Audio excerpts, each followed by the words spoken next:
es tu amor, oh Dios, no hay nadie como tú. Grande es tu amor, oh Dios, grande es tu amor, oh Dios, no hay nadie como tú.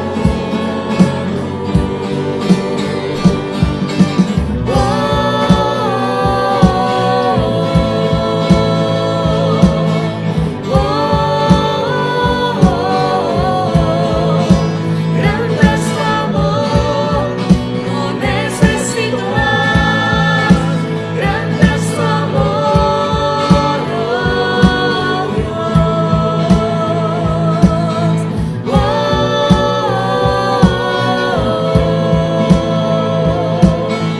oh Dios. Grande es tu amor, no necesito más. Grande es tu amor, oh Dios.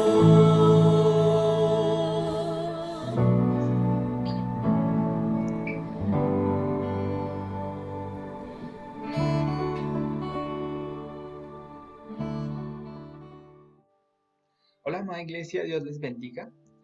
El día de hoy, para comenzar, quiero contarles una pequeña historia de un personaje que se llama Juan Wesley. Y esta historia se ubica en 1735. Él era un sacerdote anglicano de Inglaterra que que es invitado por el gobernador de Georgia, eh, Estados Unidos, que ahora conocemos como Estados Unidos. En esa época era conocida como que ellos iban a evangelizar a los indios. Entonces es invitado por este sacerdote a que dirigiera esta comunidad inglesa allí en Georgia. Entonces él, Juan Wesley, acepta el reto, ¿no?, de ir hasta allá. Y en esa época no había aviones, no había muchos medios de transporte, pero había navíos, que eran esos barcos que conocemos, que tienen esas velas con veleros que conocemos, pero eran grandes y que transportaban a las personas cruzando todo el mar, ¿no? Entonces, él emprende este viaje y él empieza a congregar o, bueno, a predicar y enseñarle a las personas en este navío, ¿no? Entonces él se toma esa labor muy en serio. Entonces él empieza a compartir, él estaba feliz compartiendo, ¿no? Y toda esa experiencia nueva que estaba viviendo. Pero de un momento a otro cambió el tiempo, ¿no? El clima. Y empezó a empezó una gran tormenta que empezó a azotar el navío. Y pues todos empezaron a atemorizarse mucho, ¿no? Porque pues estaban en medio del mar, ¿no? Entonces era una circunstancia tremenda. Y lo peor no es eso, ¿no? Sino que en medio de esta gran tormenta, el palo mayor, o sea, el más grandote que tenía el barco, este navío, se cae, ¿no? Entonces, pues terrible. Yo creo que si lo imagináramos era como el Titanic, ¿no? Eso es una cosa tremenda. Pero estaban en grandes apuros, ¿no? Entonces, en medio de toda esta circunstancia, él empezó a temer por su vida y por la vida de los que estaban allí, los tripulantes. Y, y fue hasta tal punto que él se confesó a sí mismo, ¿no? O sea, él pensó que de esta no iba a salir. Y yo creo que muchos lo consideraron, ¿no? Pero en, con ellos iba un grupo de moravos que empezaron a cantar himnos, ¿no? Y empezaron de una forma sorprendente, empezó a calmar a todos, ¿no? Es como, ahí recordamos el Titanic, ¿no? Todo estaba esto, pero estaban los músicos, ¿no? Tan importantes que son. Pero allí ellos fue a cantar himnos. Entonces empezaron a cantar himnos y la tormenta empezó a cesar poco a poco y todos también se empezaron a calmar, ¿no? Y Juan Wesley fue confrontado porque se fue confrontada de una forma profunda su fe, ¿no? Porque él tuvo mucho temor porque él no pensó que iba a salir de eso, ¿no? O sea, él no creyó que iba a poder salir de eso. Entonces, después de llegar al lugar del destino, porque pudieron llegar, él empieza a hablar con un sacerdote moravo, a preguntarle cómo es su experiencia con los indios y demás. Y eh, él empieza su conversación y él le hace dos preguntas primero, ¿no? Le hace dos preguntas a Juan Wesley. Dice, ¿tienes el testimonio dentro de ti? ¿Le da testimonio el Espíritu de Dios a tu espíritu de que eres hijo de Dios? Él se mostró sorprendido por esta pregunta y él contestó y dijo, sí, claro, sí, eso es verdad. Pero el moravo se dio cuenta de que no fue muy certera su pregunta. Así que le preguntó, ¿conoces a Jesucristo? Él le responde, sé que es el Salvador del mundo, ¿sí? Pero él le dijo, ¿sabes que te ha salvado a ti? Él respondió, tengo la esperanza de que murió por salvarme. Y la última pregunta, ¿lo sabes? O sea, ¿es verdadero lo que estás diciendo? Y él dice, sí, lo es. Esta conversación quedó en un diario y ahí el joven sacerdote añadió otras palabras, dice, pero me temo que lo que dije no fueron sino palabras vacías. O sea que sí fue confrontado muy fuerte por este sacerdote de Morao, ¿no? Y las circunstancias difíciles, muchas veces, así como a Juan Wesley, nos confrontan la fe, ¿no? Nos confrontan si creemos en Dios, nos confrontan la forma que actuamos, nos confrontan muchas áreas de nuestra vida, ¿no? Yo creo que a muchos de nosotros en estos tiempos ha sido confrontada nuestra fe. ¿Conocemos verdaderamente a Jesús? Conocemos que Él nos ha salvado, que Él ha hecho lo que Él ha hecho por nosotros. Conocemos a Dios y lo que Él quiere para nuestras vidas.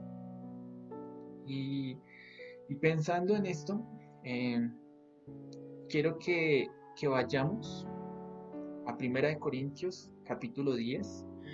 Desde el versículo 1 en adelante vamos a estar leyendo. Si usted quiere ya en su casa hacer la lectura completa, lo puede hacer. Y vamos a comenzar en el versículo 1, donde Pablo les empieza a hablar a la iglesia de Corintios y dice, porque no quiero, hermanos, que ignoréis que nuestros padres todos estuvieron bajo la nube y todos pasaron el mar. No quiero que ignoremos. Y acá Pablo nos está colocando que no quiero que ignoremos la historia de los antepasados, de nuestros padres. Y no ignoremos lo que Dios hizo, ¿no?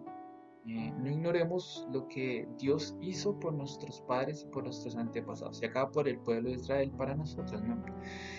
Entonces en el versículo 2 vamos a ver tres cosas, las cuales, bueno, cuatro, que Dios hizo por su pueblo, ¿no? Entonces aparte de liberarlos, de sacarlos de la esclavitud de Egipto, y dice el versículo 2, y todos en Moisés fueron bautizados en la nube y en el mar. Todos fueron bautizados, ¿no? Cuando cruzaron el mar, ahí fueron bautizados.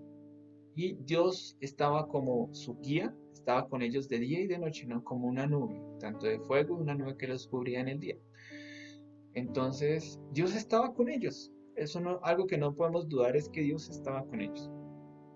Y para nosotros, Dios está con nosotros. Como iglesia nos hemos bautizado, hemos creído en Jesús, hemos creído en lo que Él nos hace nuevas criaturas, de que dejamos todo atrás, ¿no? Porque ahí el pueblo de Israel también dejó todo atrás, ya no pueden volver, ¿no? Renunciamos a todo eso y queremos seguir lo que a Dios le agrada. Entonces, así como ellos, nosotros también fuimos bautizados, ¿no? Y Dios está con nosotros. Versículo 3, y todos comieron el mismo alimento espiritual. Dios ha sido también nuestro sustento. Allá en el desierto Dios suplió alimento, el maná, ¿no? Que bajaba diariamente del cielo y suplía toda la necesidad que ellos tenían, ¿no? Entonces ellos comieron y bebieron. Versículo 4, y bebieron de la misma bebida espiritual, ¿no? Que la bebida de la roca espiritual que los seguía, y la roca era Cristo. Entonces bebieron esa bebida que Dios les dio. En estos tiempos, si nos colocamos nos colocamos en esta circunstancia también del pasaje, nosotros también hemos sido bautizados. Dios también nos ha guardado de día y de noche, ¿no? Nosotros también hemos suplido el alimento espiritual, su palabra, pero también Dios ha suplido nuestras necesidades también de alimento en nuestra vida, ¿no? La bebida espiritual, ¿no? Dios ha dado vida a nuestra vida, porque antes estábamos muertos sin Él, y esa bebida ha sido Cristo, ¿no? Nosotros también hemos recibido eso de parte de Dios, ¿no? Pero el versículo 5 dice, pero de los demás de ellos no se agradó Dios, por lo cual quedaron postrados en el desierto. Si bien ellos estaban pasando por un periodo de desierto, ¿no? De cosas difíciles, dependían de Dios y Dios suplía todas las cosas. Pero Dios no se agradó de ellos. Eso es algo que el pasaje nos tiene que poner a pensar, ¿no? Dios nos ha dado muchas cosas, Dios ha hecho cosas por nosotros. Cristo mismo, ¿no? Está ahí en medio del pasaje. Pero esto no es garantía de que a Dios le agrade, que Dios supla las necesidades. En medio de la aflicción no quiere decir que nosotros le agrademos a Dios, que nuestro actuar esté bien. Y acá tenemos que pensar en ello, ¿no?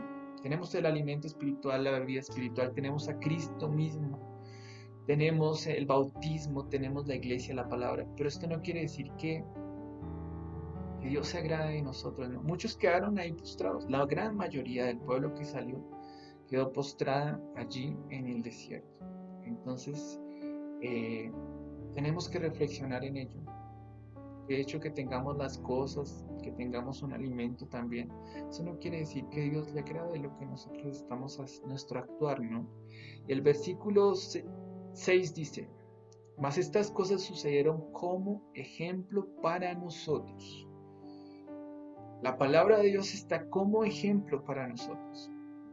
Las escrituras están como ejemplo para nosotros.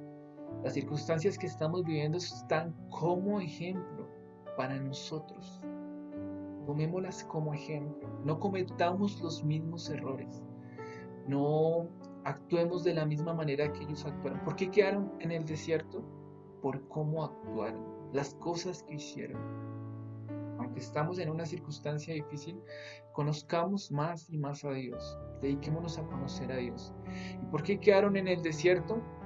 Versículo 6, porque codiciaron cosas malas. Este tiempo que hemos estado en cuarentena y bueno, en diferentes circunstancias que nos han limitado muchas cosas, que no nos haga volver a las cosas pasadas, que no nos haga volver a cometer los mismos errores, que no nos haga volver a codiciar eso que hemos codiciado antes, a codiciar cosas malas. ¿Y cuáles fueron una de esas cosas malas que ellos codiciaron? La idolatría. Ellos idolatraron, ¿no? Buscaron algo que supliera más de lo que Dios estaba supliendo, ¿no? Ellos no se dieron cuenta de lo que Dios estaba haciendo, sino se dedicaron a buscar esos dioses que suplían y que daban, que les daban eso, ¿no? Pero que los mantenían esclavos, curiosamente, ¿no? No volvamos a esas cosas malas. Que nuestro corazón esté dedicado y postrado delante de Dios. Ellos fornicaron, se dieron a la promiscuidad, ¿no? Y la fornicación es hacer aquello que no le agrada a Dios, ¿no? Fornicación, aunque es un acto sexual, es algo que no le agrada a Dios. El dedicarse a Él, ¿no? El cuidar su cuerpo, el darse a la deriva, ¿no? La palabra dice que ellos comieron y bebieron, ¿no? Hicieron fiesta en medio de las circunstancias, ¿no? Pero no se dieron cuenta del Dios que tenían, no conocieron a su Dios. Y fue tan así que el versículo 9 dice que no debemos tentar a Dios. Ellos en medio de esas circunstancias, tentaron a Dios. Buscaron el lado flojo, ¿no? Querían búscale el error. Y fue tan así que en el versículo Dios dice, y murmuraron, empezaron a hablar cosas en contra de Dios, a decir que lo que Dios estaba haciendo estaba mal, que no tenía un propósito, ¿no? Y fueron muy cortos porque no vieron lo que Dios estaba haciendo. Así que tengamos también nosotros como ese cuidado, ¿no? De no estar murmurando, de no estar echándole la culpa a Dios, de no estar diciendo estas circunstancias es porque Dios esto y esto. No, veamos el propósito. De hecho, Dios ya se los había mostrado desde el inicio. ¿Cuál era el propósito de Dios? Llevarlos a la tierra prometida. Ellos se fijaron más en las cosas que habían dejado que en lo que iban a recibir. Y si vemos y le estudiamos la palabra de Dios, pues, ¿qué había en la tierra prometida, no? Leche y miel, había abundancia en muchas cosas, pero ellos se limitaron en devolverse a lo que tenían atrás. Así que no nos devolvamos, no retrocedamos en estos tiempos. Y el versículo 11 dice, y estas cosas les acontecieron como ejemplo, y están escritas para amonestarnos a nosotros, a quienes han alcanzado los fines de los siglos. Así que el que piensa estar firme, mire que no caiga. Si creemos que estamos firmes, si creemos que nuestra fe es suficiente, miremos que no estemos haciendo lo contrario, ¿no? Ese fue el error del pueblo, ¿no? Bueno, Dios hizo esto, esto y lo otro, pero no fue suficiente para ellos. Que Dios sí sea suficiente para nosotros. Y quiero cerrar nuevamente con la historia que narré al inicio. Porque Juan Wesley, después de que fue confrontada su fe, y de hecho vemos que en las circunstancias, si no hubiera pasado esa circunstancia difícil, no hubiera sido confrontada su fe. Eh, Después de eso, él se dedica día y noche a buscar esa certeza de fe, ¿no? A que su fe, a que el Espíritu de Dios diera testimonio a su espíritu de que era hijo de Dios. Él se dedicó con todas sus fuerzas a buscarlo. Y que esa historia también nos anime, ¿no? A buscar a Dios de una forma íntima, que podamos conocerlo verdaderamente, que estas circunstancias que estamos viviendo nos animen más a buscar a Dios, nos animen a conocerlo verdaderamente, a escudriñar en su palabra quién es, y que tengamos cuidado, porque tal vez en medio de estas circunstancias podemos decir, nosotros pasamos la cuarentena y, mejor dicho, Dios está con nosotros, que Dios suplió, porque Dios dio el alimento, porque, ¿no? Eso le pasó al pueblo de Israel. Ellos pensaban porque Dios suplía, y porque Dios les daba de beber, y porque fueron bautizados, y porque ya pasaron de eso, era suficiente. No, no. También está nuestro actuar, ¿no? Pero, amada iglesia, los animo a que así como Juan Wesley pasó esas circunstancias difíciles que afrontaron su vida. De hecho, él le pregunta al sacerdote moravo, ¿no? ¿Por qué, cómo ellos podían cantar en medio de esa circunstancia tan difícil? Y lo que ellos responden es porque no le tenemos miedo a la muerte. Que sabemos quién es Dios, sabemos lo que Él está con nosotros, que no le tenemos miedo a la muerte. Que nuestra certeza sea tan grande como aquellos moravos, ¿no? De no tenerle miedo a la muerte, pero que sea tan persistente como la de Juan Wesley, de buscar a Dios hasta que tengamos ese gozo de salvación que también nos dice David, ¿no? Que tengamos el gozo de la salvación, que podamos vivir estos tiempos creyendo en lo que Dios está haciendo y sabiendo que Él nos da la fuerza, ¿no? En medio de estas circunstancias. Sé que esta palabra nos ha confrontado, pero también ha sido de bendición y espero que nuestra fe, aunque sea confrontada, podamos encontrarnos con Dios. En medio de las circunstancias difíciles donde nuestra fe es confrontada, nos encontramos también con Dios. Bueno, entonces que tengas un encuentro también con Dios en estos tiempos y que sigamos creciendo en Él. Amén. Entonces, amada iglesia, Dios les bendiga y ánimo, que Dios está ahí para nosotros.